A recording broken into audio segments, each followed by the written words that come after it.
Dan Lawless here, West Ham Fan TV. We've just watched West Ham beat Leeds 2-0. I'm here with Liam. Liam, mate, it was a tough win, but we got the 3 points, mate. 100%.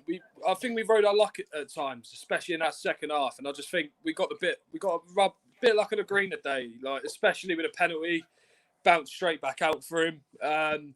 Just instinctive, obviously, to finish off the rebound, but he was running anyway, so he was always going to get there first. Second goal again, Dawson, big, powerful. It's what we're about at the moment. And yeah, it's a brilliant 3 points. It really helps out that Liverpool lost against Fulham, and we're starting to believe, and it's starting to go our way. So it's all positive. Yeah, I know. It's enjoyable. Each game, like we're taking each game as it comes, and we're just getting it done, And even though we didn't beat Man City, but we came close and we put in a good performance. But obviously, early in the game, they had 2 goals ruled out. One, when you look at it, really clearly over the line. The other's controversial. Some people are saying it's offside. Some people are saying it's not offside. What did you make of it? Well, from what I've seen, I think it was the right call. But then I'm going to say that because I want it to be the right call. But I do think that this time they did get it right. I think they measured it like Leeds. I've seen on Twitter, they're saying it was measured like from the knee, and it wasn't. It was measured correctly, and I don't personally feel that was a goal. But it's harsh. But that's the rules, isn't it? That's the rules that we've all had to live by this season. Like we've all had it. Every team has had these marginal offsides. They're not great. They're not fun. And hopefully they'll change the rules next season. But for now, they, like you said, they got it right. He was offside, and it weren't like his hand, like some of them get given. It was part of his body that he could score by. So yeah, no, I make you right. It's a tough pill to swallow. So you can see why they maybe feel upset because of these fine margins. But every team's been dealing with it all season. 100%. Like, to be fair, Leeds need to be more wound up about the Bamford against Palace, where he pointed out and he got exactly for that. That's a lot worse than that today. And every single team in the league has had a decision like that go against them. But as I said, we got lucky in certain aspects of the game, and we'll move on to Man United and see what happens there. But at the moment, it is looking good. It is looking good. Yeah. I feel 6 wins from the next 11, and I think it could be ours. But annoyingly, Tottenham are picking it up. Chelsea are in brilliant form at the moment, and I wouldn't write Arsenal out of it either yet. They've obviously been there time and time again. They know what it takes.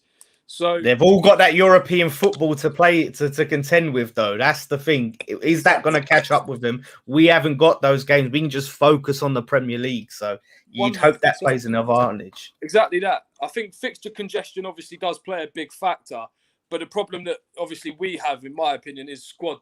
We have squad depth, but if we lose players in certain areas, it could then very quickly unravel. So I think if we lose Souček, who's pivotal, Rice is obviously pivotal, Antonio as well. We haven't got no recognised centre forward at the football club.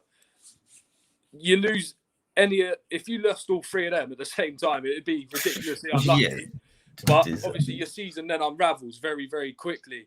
And obviously, if we get Europe, obviously the caliber of player that we can attract moving forward will obviously, hopefully progress us into a sustainable European club.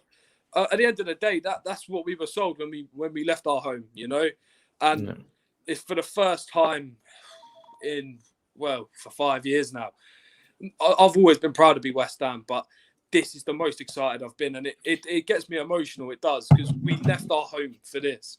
Yeah. This is what we want, and we need to get it. We need to get it, man. We've been able to walk around with our chest out and our heads held high this season when we talk to these other clubs, and it, like I said, it's been so nice. I've been on all these other podcasts with Chelsea fans, Arsenal fans, Liverpool fans, and be able to go there and be like, hold my own because of our team is doing us proud. It's been so nice. But we've got to mention before we wrap it up. I've got to mention Dawson today. Unbelievable, immense.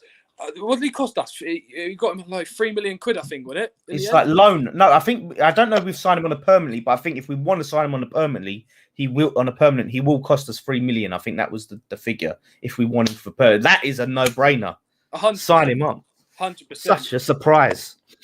He not single-handedly, but if it weren't for him today, that game obviously the winner, big, powerful, got the header.